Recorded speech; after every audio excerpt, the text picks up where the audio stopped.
Shalom Bapak Ibu Saudara, selamat datang di stand 5. Di stand ini kita akan sama-sama melihat kebenaran firman Tuhan tentang nafkah. Bapak Ibu Saudara, kita akan melihat nafkah dalam terang firman Tuhan. Yang pertama, definisi nafkah. Definisi nafkah adalah bekerja untuk kebutuhan hidup sehari-hari. Nafkah di sini kita bagi menjadi dua bagian. Yang pertama adalah nafkah orang dunia, yang kedua adalah nafkah orang beriman. Kita akan lihat yang pertama dahulu, yaitu nafkah orang dunia. Kejadian 3:19, dengan berkeringat mereka mendapatkan hasilnya. Hasil keringat ini sesuai dengan kemampuan masing-masing. Misalnya, tergantung dari pendidikannya, tabiatnya, rajin atau malas, bertanggung jawab, bisa dipercaya, berprestasi dan lain sebagainya. Sebab itu masing-masing mendapat upahnya sesuai dengan kemampuannya. Beberapa banyak mereka juga dapat berhasil sebab mereka rajin dan tekun. Selanjutnya kita akan lihat nafkah orang beriman. Saudaraku, nafkah orang beriman itu berbeda dengan nafkah orang dunia. Sebab selain dengan keringatnya, Bapa Surgawi juga memberkatinya. Saudaraku, itu tertulis di dalam Matius 6 ayat yang ke-11. Bahkan Tuhan berjanji memelihara orang beriman yang taat seperti bunga di ladang dan burung di udara. Sebab itu orang beriman tidak perlu khawatir di dalam mencari nafkahnya.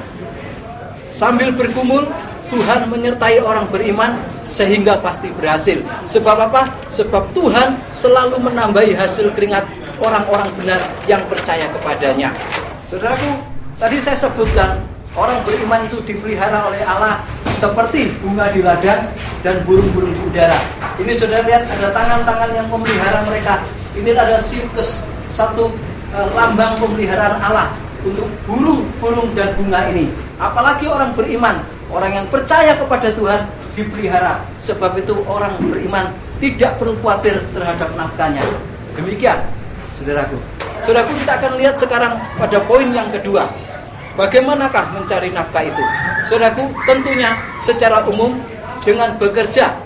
Kita harus bekerja sebaik mungkin, sebisa-bisanya. Jangan malas, jangan tanpa gairah, tetapi rajin dan tekun.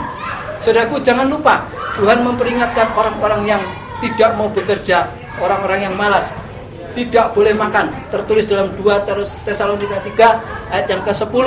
Bahkan orang-orang yang malas Tuhan peringatkan untuk belajar kepada semut. Saudaraku, di dalam Amsal Sulaiman 6 ayat yang ke-6. Saudara, di sini saya punya papan peraga tentang orang yang malas. Saudara lihat di sini, ini kalendernya orang malas. Saudara, hampir seluruh tanggalan ini diisi dengan warna merah. Saudara tahu warna merah identik dengan hari libur. Saudaraku, orang yang malas, dia tidak mau bekerja, maunya libur melulu. Hanya hari tertentu dia mau bekerja. Contohnya hari Sabtu, mungkin di sini dia dapat uang makan atau uang transport. Tanggal 15 dia juga mau masuk, mungkin di sini dia bisa mengajukan kasbon. Atau yang paling rajin, dia di sini tanggal 31. Saudara tahu tinggal 31 saatnya orang menerima gaji. Saudara, inilah contoh orang yang malas, tidak mau bekerja sungguh-sungguh, maunya mendapat yang enak saja. Sebab itu Tuhan Yesus tidak berkenan dengan hal ini.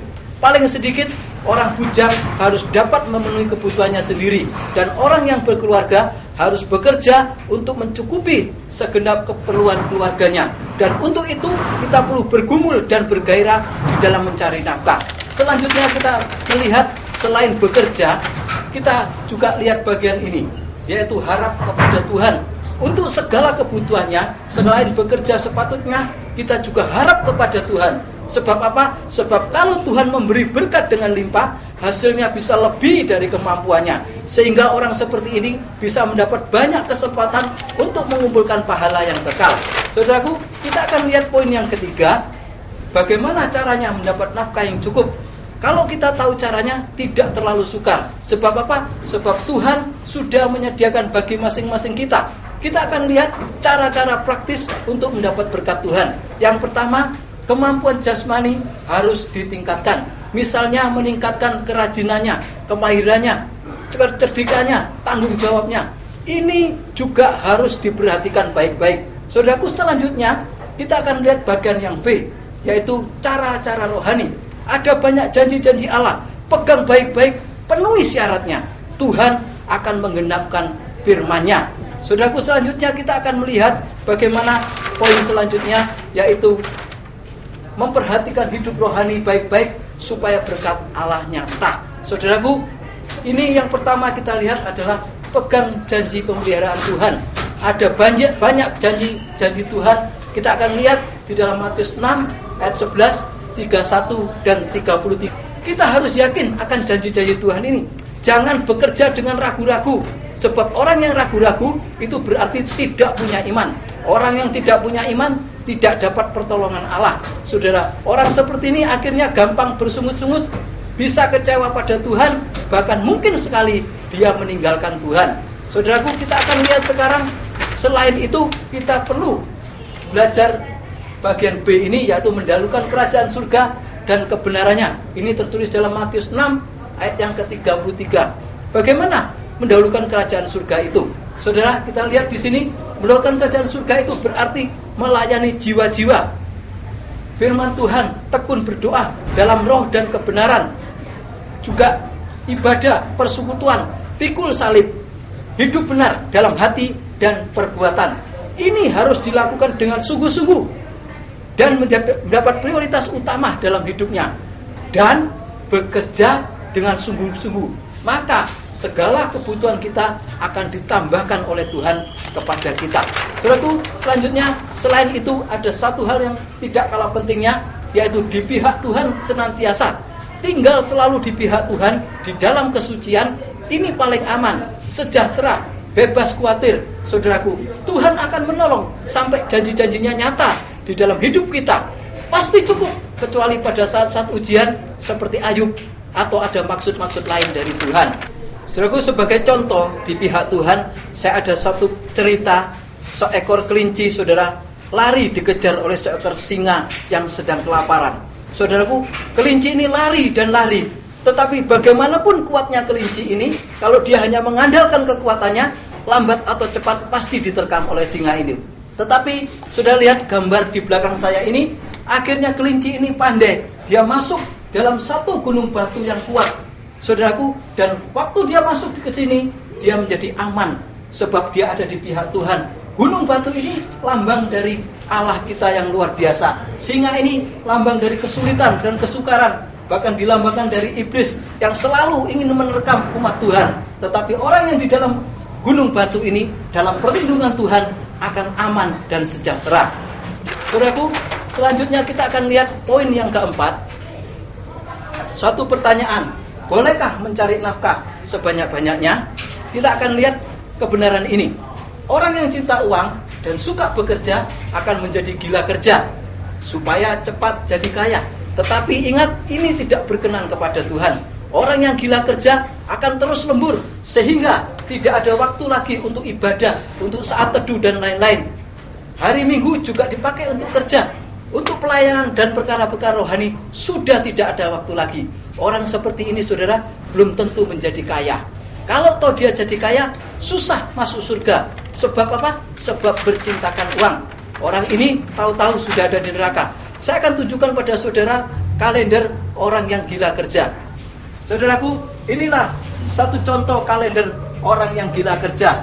Workmania, time is money, waktu adalah uang. Dari Januari sampai Desember, saudara lihat di sini tidak ada warna merah. Ini identik dengan hari kerja. Saudara lihat, seharusnya Minggu di sini warna merah, harusnya tanggalannya juga merah, tetapi tidak ada. Semua dipakai kerja.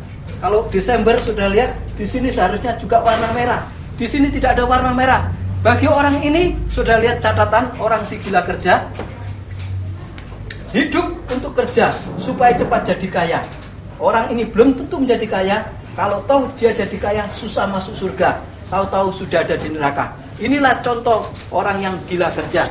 Saudaraku, pada dasarnya orang beriman juga boleh mencari nafkah sebanyak-banyaknya, tetapi dengan 3 syarat. Yang pertama, bukan karena cinta uang, tetapi sebagai perlengkapan untuk hidup bagi Kristus. Yang kedua, dalam terang dan halal, bukan dengan cara haram atau dosa. Yang ketiga, rohani tidak dikorbankan. Jangan mengorbankan rohani, misalnya mengorbankan saat teduh, baca firman Tuhan, berdoa, ibadah, pelayanan, dan lain sebagainya. ini jangan dikorbankan gara-gara mencari yang jasmani. Saudaraku, juga pelihara hati tetap dalam kesucian, sejahtera, dan penuh gairah akan Tuhan.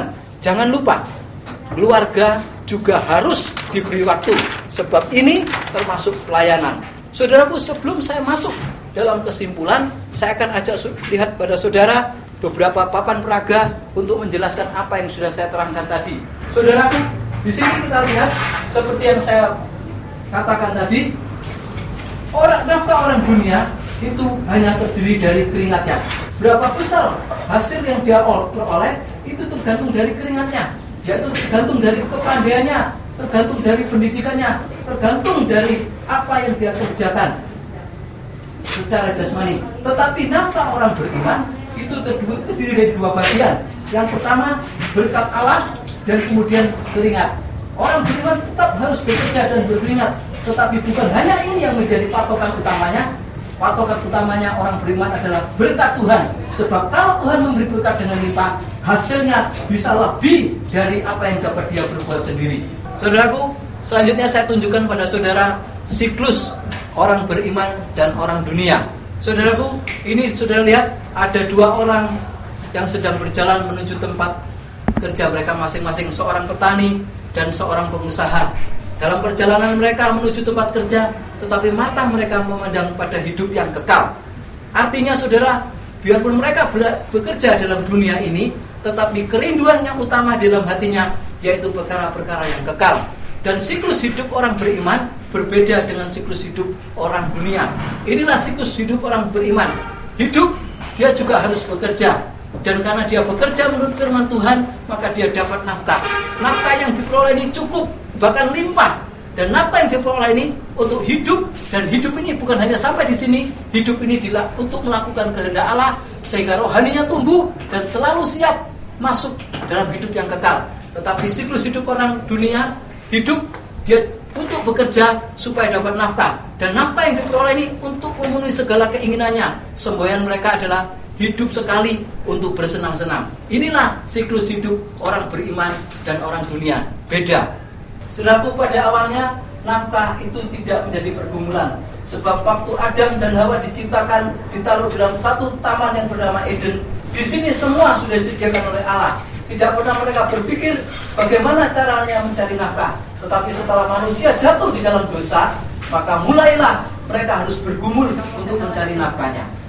Ini adalah 5 orang yang bekerja. Setiap orang yang ingin dapat nafkahnya harus bekerja.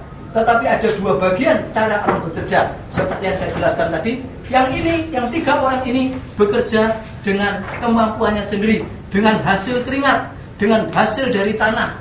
Dia bersandar dengan kemampuan dan kekuatannya sendiri. Saudaraku, tetapi 2 orang ini selain dia bekerja dengan keringat, dengan kemampuannya, dia juga harap pada Tuhan. Sebetulnya Tuhan memberikan rata-rata berkatnya pada semua orang. Ya, Tuhan memberikan matahari dan hujan pada semua orang, tetapi tidak semua mengakui dan menerima berkat Tuhan itu. Sehingga ada beberapa orang yang menerima dan beberapa orang tidak menerimanya. Tetapi saudara, orang yang bekerja dengan kemampuannya sendiri bisa berhasil. Sudah lihat di papan sebelah ini, mereka juga bisa berhasil. Tetapi di dalam keberhasilan mereka berhasil hanya secara jasmani. Saudara lihat, hati mereka ini melambangkan rohani. Hati mereka, rohani mereka mati. Orang seperti ini hanya mendapat berkat jasmani, tetapi tidak ada janji untuk hidup yang akan datang. Saudara juga lihat wajah-wajah dari ketiga orang ini yang bekerja dengan kekuatan sendiri. Saudara lihat semuanya murung, ya, semuanya sedih, tidak ada sukacita, tidak ada cerminan kuasa Allah yang menyertai mereka. Tetapi saudara lihat orang yang di sebelah ini, saudara lihat di sini 2 orang ini yang bekerja dengan berkat Allah dan dengan kemampuannya dia mendapat pertolongan dari Roh Kudus. Wajahnya penuh dengan sukacita. Saudara, ada damai sejahtera. Dia bisa memuji Tuhan. Apapun yang dia kerjakan, Tuhan menyertainya. Orang seperti ini, pada saat sangkakala Allah berbunyi, dia akan naik dan dia akan bertemu dengan Tuhan di awan-awan. Saudara, inilah kerinduan orang beriman. Inilah sebabnya Tuhan memberi nafkah. Tuhan mewajibkan orang beriman bergumul di dalam mencari nafkah. Satu saat pada permulaan mereka keluar dari Taman Eden, dan pada akhirnya orang yang setia, orang yang taat, orang yang mencari nafkah sesuai dengan firman Tuhan satu kali dibawa masuk dalam Yerusalem yang baru. Sebagai pesan terakhir dari setan ini, saya ingin ingatkan pada saudara, kami membuat dekorasi di tempat ini dari handuk, saudaraku, dan di tengah handuk-handuk ini kita taruh butir-butir air di sini. Di sini ingin mengingatkan pada kita semua bahwa setiap orang tetap harus bekerja dan harus mengeluarkan keringatnya. Tetapi setiap usaha orang beriman, kalau mereka bekerja sesuai dengan firman Tuhan, apapun yang kita kerjakan, kalau sesuai dengan firman Tuhan, satu kali yang kita kerjakan karena Dia, itu akan diganti dengan mahkota yang indah. Segala perbuatannya akan ikut menyertainya sampai selama-lamanya. Inilah beda antara nafkah orang dunia dan nafkah orang beriman. Puji Tuhan, Tuhan memberkati. Haleluya.